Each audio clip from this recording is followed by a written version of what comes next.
Good morning or good evening, everyone. Let me discuss today's topic: imaginative writing and other forms of writing.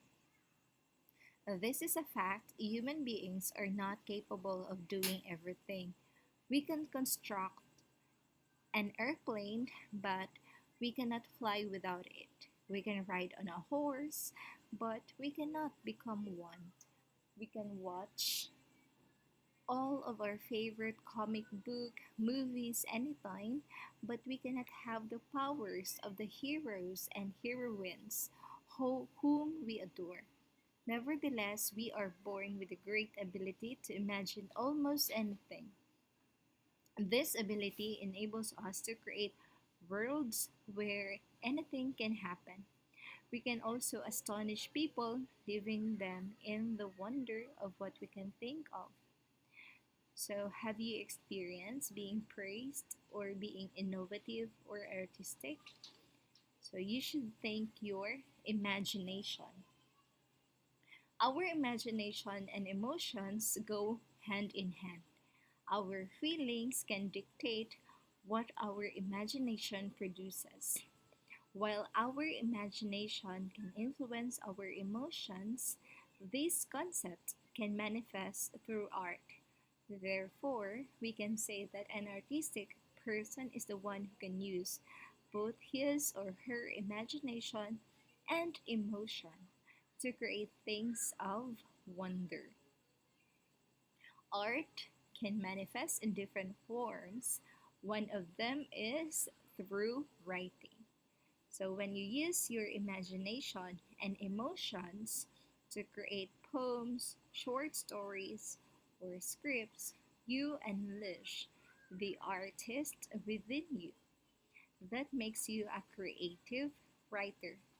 However, how can we become effective creative writers? The first thing that you need to be familiar with is the nature of imaginative or creative writing. So now let's go to okay.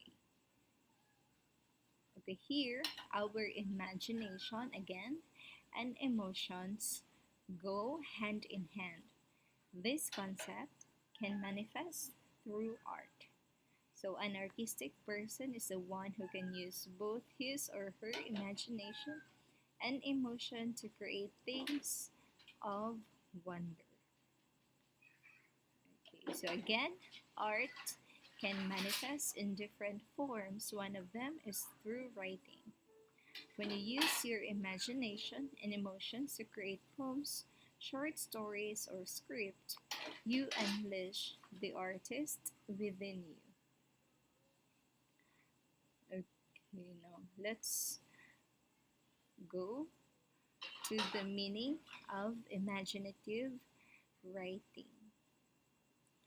So, imaginative or creative writing is writing as an art. It may be literary or non-literary, depending on its purpose.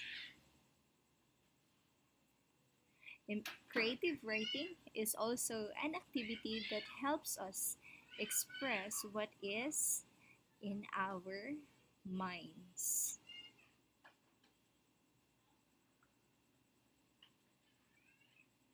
Okay, next, a literary imaginative text falls under one of these literary genres. First, poetry, fiction, drama, and creative nonfiction. A, liter- a non literary imaginative text may come in the form of signage or advertisements. Now, imaginative writing can be seen through different contexts, in academic context or in a professional context. Now, in an academic context, it is the activity of producing literary text to be assessed by the teacher. Now, on the other hand, professional context, it is the activity of publishing text and creating scripts for plays, television shows, and movies. Imaginative writing is more than just a demand of the academic or professional community. It is a leisure activity that helps us to express what is on our minds. Now let's go to the nature of imaginative writing. Now, imaginative writing is related to Aristotle's catharsis. It is a term that refers to the emotions that we feel when we witness art. Catharsis is all about cleansing or purifying our emotions by reading an imaginative writing. So, for example, we might read a melodramatic novel because we want to cry. That is how catharsis works.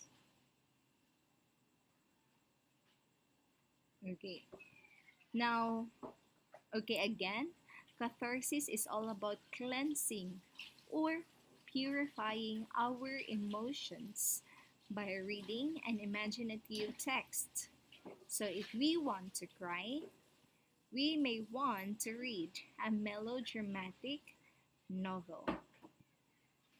Okay, through imaginative text, we let ourselves cleanse or purify our souls for the sake of emotional renewal. Okay, here, the nature of imaginative text. There are types of imaginative text that are intended for a specific group of people. This can be determined by factors such as age, gender, and nationality. So, for example, Dr. Seuss, The Cat in the Hat.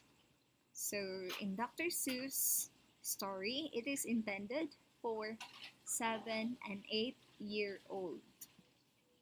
Now, in Jose Rizal's Nole Me Tangere was not for the Indios to read. It was intended for the Spaniards and their government so that they could grant the necessary reforms to the Indios, which included representation, the granting of equal rights, and distinction of being a province. These examples show that imaginative writing is the writer's way of communicating with a specific group of people. It is generally accepted that imaginative writing to be considered literary should be within the bounds of the four genres of literature. So here, the first is poetry. Poetry is the art where humans give rhythmic expressions to their most intense perceptions of the world, themselves, and the relation of the two. To simplify this, it means that poetry is our way of voicing out our awareness of what we know and feel.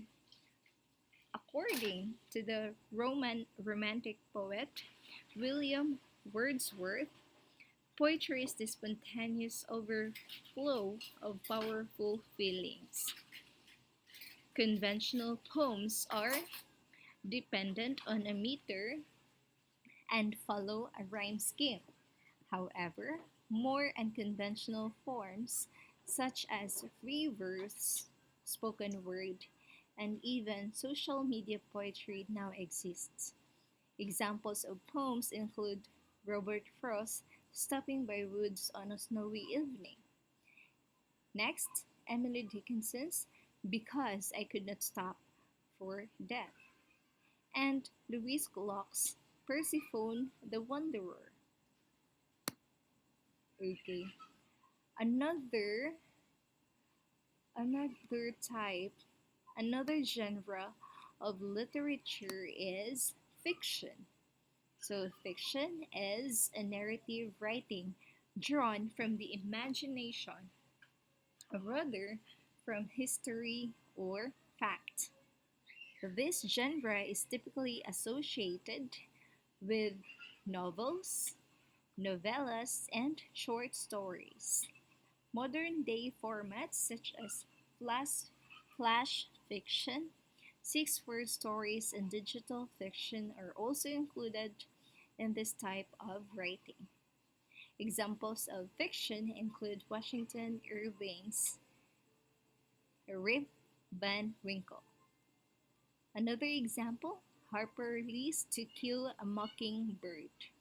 And lastly, Franz Kafka's The Metamorphoses. Okay, now let's go to another genre. This is the drama. Drama is a story told in action by actors who impersonate the characters. It means that drama is meant to be performed on a stage. The four types of drama are comedy, tragedy, tragic comedy, and melodrama.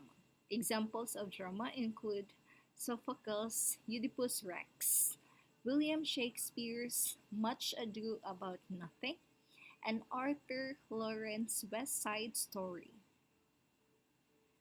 Okay, another genre is creative nonfiction. Creative nonfiction is a factual narrative that uses the strategies and technique of fiction writing. Though it delivers genuine information, it is different from technical or journalistic writing, as it may contain elements similar to fiction. Examples of creative nonfiction include Frank McCourt's Angela's Ashes, Anne Frank's The Diary of a Young Girl, and Michelle Obama's Becoming. There is a separate subject for this genre, so you can take up this subject on the second semester, Creative Nonfiction. Okay, now imaginative writing is the art of using words to express oneself in a way that is purely based on one's imagination or creatively retelling what happened in the past. In the case of creative nonfiction, so we have examples that you can see in your Clipper account. Okay, so let's not dig deeper on that one. Let's go to the imaginative writing versus other forms of writing. We all know that imaginative writing is just a fragment of writing itself. You still need to have background knowledge about the other forms of writing and determine the differences among them. These other forms of writing are the following: we have academic writing, professional writing, and technical writing. Okay, even if this field of study is not about them, let's briefly discuss their nature, structure, purpose, and target audience. So you will be so you will enable okay, target audience will enable you to become a better imaginative writer. Okay, first let's discuss academic writing. So, in the purpose of academic writing is to inform, to provide evidence, and to persuade. Okay, so when we say academic writing, it is characterized by evidence based arguments, precise word choice, logical organization, and an impersonal tone. The purpose of academic writing is to inform the readers about a certain issue, to provide them with an analysis that is based on evidence, and convince them or persuade them to believe something using strong and valid arguments. Examples of these academic texts include literary analysis, research papers, dissertations, theses. Now, in academic writing, it has three parts: the introduction, the body, and the conclusion.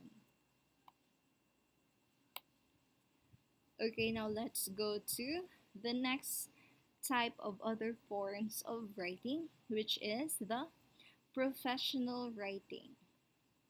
It is also known as business writing. Now, professional writing is a professional communication tool corporations and other professional entities use to communicate with either an internal or external audience. It means that the text under this form of writing serve as a communication tools for the people belonging to a particular agency, company, or organization. It may be used to contact people who are part of the same or other business entities. Moreover, a person outside the business organization may be contacted using this type of text. Examples of professional texts include emails, reports, proposals, and memorandums. Typically, they are divided into three parts: the information about the sender, the information about the recipient, and the body or the message itself. Now, let's go to the technical writing. So, technical writing is a special type of expository writing. It is a written communication done on the job, especially in fields with specialized vo- vocabularies such as science, engineering, technology, and the health sciences. Its goal is to enable its target audience to be cognizant of a concept or a process related to the said fields. For instance, a person might want to consult a software installation guide on how to install a personal computer game. This guide is considered a technical text. Other examples of the technical text include instruction manuals, recipes, legal disclaimers, and safety procedures. They might be in the form of a step by step procedure or guide, a list of the details a person needs to know about a particular product, and others.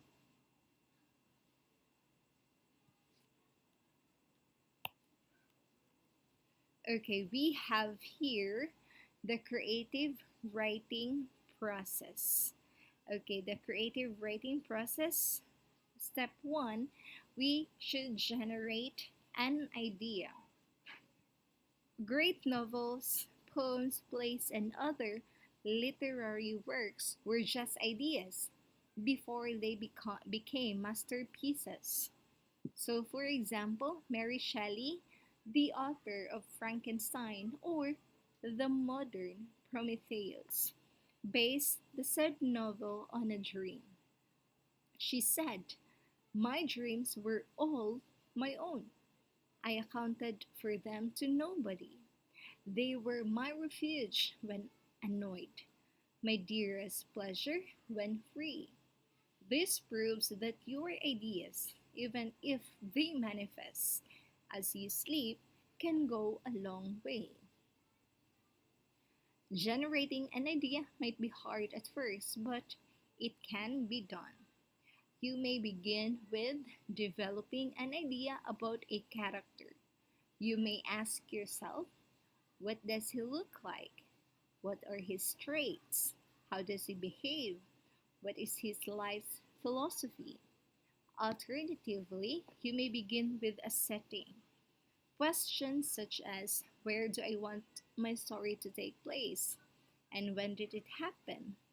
Might trigger your imagination.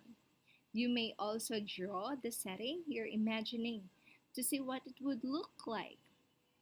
Alternatively, you may begin with a theme in mind. For instance, if you want to write about love, you may ask yourself, what facet of love do I want to develop in the text that I will be creating? How can I instill this idea in the minds of my readers without saying it directly to them? Okay, the next step would be create a draft. Ay, kadali lang. Dali lang nga. Ano na. Oo. Okay, next one is you create a draft. Creating a draft is the longest and the most laborious part of creating an imaginative text. While it is possible for the draft of a poem to be created within an hour, the draft of a novel usually takes a year or longer to complete. Furthermore, we may experience a condition known as writer's block. This is defined by the Merriam Webster dictionary as psychological inhibition preventing a writer from proceeding with a piece. So, this is the meaning of a writer's block. So, if you have experienced trying to make progress in a story you're writing but find yourself doing nothing but staring at the screen, this is a manifestation of writer's block. These are among the reasons why this step might become a challenge to you. The only way to overcome this challenge is to develop your habit of writing. It means that you should always make time to write. Setting up a regular writing schedule is part of the discipline required for every aspiring imaginative writing. A common mistake beginning writers make is thinking that they will write only if they are inspired. While inspiration is beneficial to any artistic form, it is not something you should passively wait for. It might take a long time for you to feel the pull of inspiration, which will delay your writing progress. Instead of waiting for inspiration, you should search for it or make it yourself. The only way to consistently come upon inspiration is to write on a regular basis. Step 3, revise. Revising is the act of making changes in the draft to improve it. This process or is important for you to see if there are problems with the text you created. Now, many writers are guilty of skipping this step as they create a text, be it imaginative, academic, professional, or technical. The main reason for committing this writing crime is that this step is a painstaking and complex task. Moreover, student writers tend to give this task to teachers, hoping that they will correct the mistakes. Of course, it is true that teachers can guide them in improving their writing skills. However, creative writers must be the first to revise and refine their work. Step 4, edit and proofread.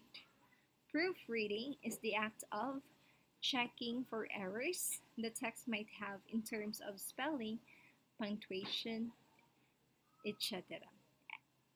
Also, editing is the act of fixing writing issues like sentence construction, plot, consistency, and etc. Okay, and lastly, we have the publish. Publishing is the act of making your text ready for public distribution. This is the ultimate goal of the writing process. Now, okay, this is the most worrisome part of the writing process because your chosen publisher has two options: to accept or reject your work. If he or she chooses the latter, do not be discouraged. Instead, you should attempt to look for another publishing company that will accept your work. Also, you may try to self publish. As long as you're determined to entertain and to inspire other people, no one can stop you from being an imaginative writer. Since this subject only requires you to submit your works to your teacher, think of it this way: you are already a writer, and your teacher is your chosen publisher. Having an outstanding grade on this subject is like having your work published. Therefore, as a student writer, you need to trust the writing process. Be patient and have fun as you enter the world of creative writing. Sooner or later, your work might become a bestseller. Okay, I think that's all for this lesson. If you have any questions, just feel free to send me a message.